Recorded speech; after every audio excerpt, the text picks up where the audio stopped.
Healthy আমি পক্ষ থেকে সবাইকে জানাই অনেক অনেক শুভেচ্ছা। আজকে আমি দই পটল রেসিপি নিয়ে তোমাদের সামনে উপস্থিত হয়েছি।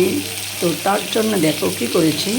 পটলগুলো আগে খোসা ছাড়িয়ে নিয়েছি, তারপরে পটলের পেটের ভেতরে নাড়ি ভরি বের করে নিয়েছি, তারপর দিয়ে একটু নুন মাখিয়ে রেখেছিলাম, তারপরে পটলটা যেন একটু নরম হয়ে যায়। তো তারপর আমি কড়াইয়ে তেল দিয়েছি, তেলটা গরম হয়েছে, তারপর আমি এই পটলগুলো ভেজে নেব। আর এদিকে আমি বাদাম ভিজিয়ে রেখেছিলাম, আর চালমগজ একটু ভিজিয়ে রেখেছিলাম, আর একটু পোস্ত, আর তার সাথে দই। দই তো মাস্ট, যেহেতু আমি দই পনির করব, দইটা তো একটু বেশি লাগবে। তো ওই চারটে আইটেম আমি একসাথে মিক্সিতে বেটে রেডি করে রেখেছি। আর এখন আমি এই পটলগুলো ভেজে নেব। তো বন্ধুরা সবাই কেমন আছো? আর যে বন্ধুরা এখনও আমার চ্যানেলটি সাবস্ক্রাইব করুন, তো চ্যানেলটি সাবস্ক্রাইব করো, পাশে বেল আইকনটা দেবে দিতে ভুলো না, তাহলে নোটিফিকেশান আসতে কোনো প্রবলেম হয় না, সহজেই চ্যানেলে যাও ঢোকা যায়। তো এখন আমি পটলগুলো ভেজে নেব।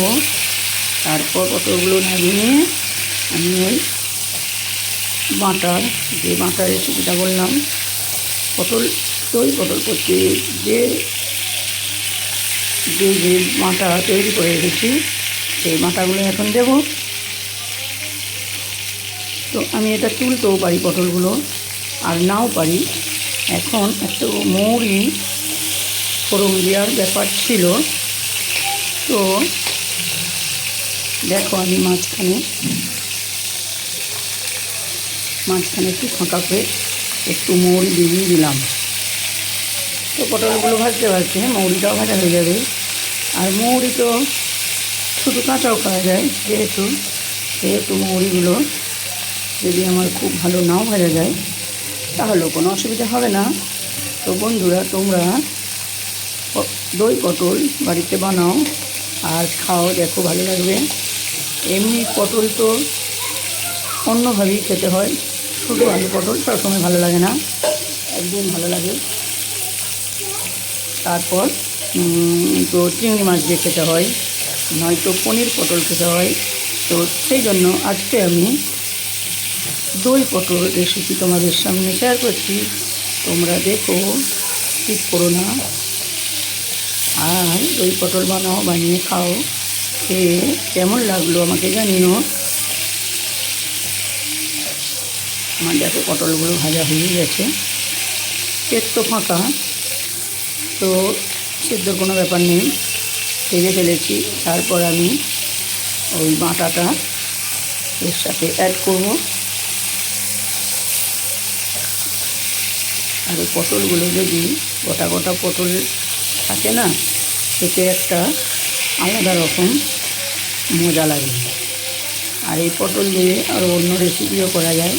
পেটটা পুরোটা ফাঁকা করে পেটের মধ্যে এই নারকেল দিয়ে একটা পুর বানিয়ে পেটের ভেতর দিয়ে, সেটাও বেশ সুন্দর লাগে। সেও একদিন তোমাদেরকে আমি রেসিপিটা শেয়ার করব। দেখো পটলগুলো ভাজা হয়ে গেছে, তার সাথে আমার মৌরিগুলোও ভাজা হয়ে গেল।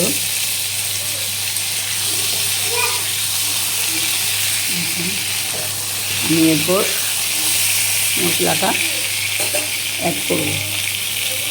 দেখো এই যে পুরো সব কিছু মিক্সড করে বেটে রেখেছি, একদম দইটাও বেটে নিয়েছি।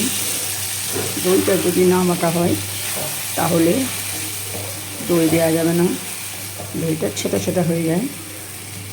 তো সেহেতু আগে বাদামটা, চালমগজটা, পোস্তটা বেটে নিয়েছিলাম, তারপর হাফ ঘন্টার পর আমি দইটা দিলাম আর কি। তো সেটা যে যার মতো করবে, কোনো প্রবলেম নেই। দেখো এটা ধুয়ে জল দিয়ে দিলাম। তো এরপর আমি স্বাদ মতো নুন দেব, আর দই যেহেতু আছে সেহেতু একটু চিনি লাগবে, চিনি অল্প লাগবেই। এরপরে যদি কেউ কম বেশি খাও তো তোমরা তোমাদের মতো মিষ্টিটা খেও। দেখো সব বাটাটা দিয়ে দিলাম। তো এখন আমি আঁচটা জোর করে ফুটিয়ে নেব। কাঁচা লঙ্কা দিয়েছিলাম, সরি বলতে ভুলে গেছি। কাঁচা লঙ্কা আমি ওই দই বাদাম এর সাথে কাঁচা লঙ্কা বেটে দিয়েছি, না হলে তোমরা চেরা লঙ্কাও দিতে পারো। তো আমি আজকে কাঁচা লঙ্কা বেটে দিয়েছি। এরপর ঝালটা দেবো, যদি মনে হয় একটু ঝাল লাগবে তো একটু কাঁচা লঙ্কা চিড়ে দেবো। স্বাদ মতো নুন দিলাম। এখন চিনি দিলাম।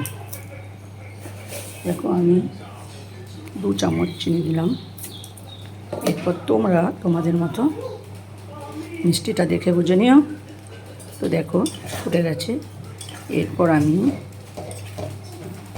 সর্বোপরি যেটা বলে থাকি, এরপর আমি গ্যাসটা কমিয়ে দেব। আর আমাকে লাগবে একটা জিনিস অবশ্যই, সরিষার তেল।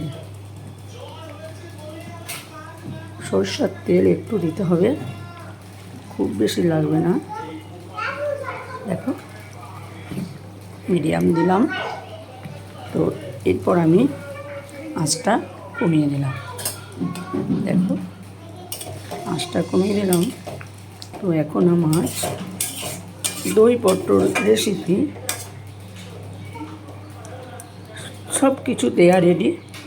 এরপর আমি আস্তে আস্তে রেসিপিটা ফুটিয়ে নেব। একটু সময় দিতে হবে, নচেত ভালো লাগবে না। তো দেখো আমি কমিয়ে দিলাম। আমি একটু সময় নিয়ে এটা ফুটিয়ে নামিয়ে নেব।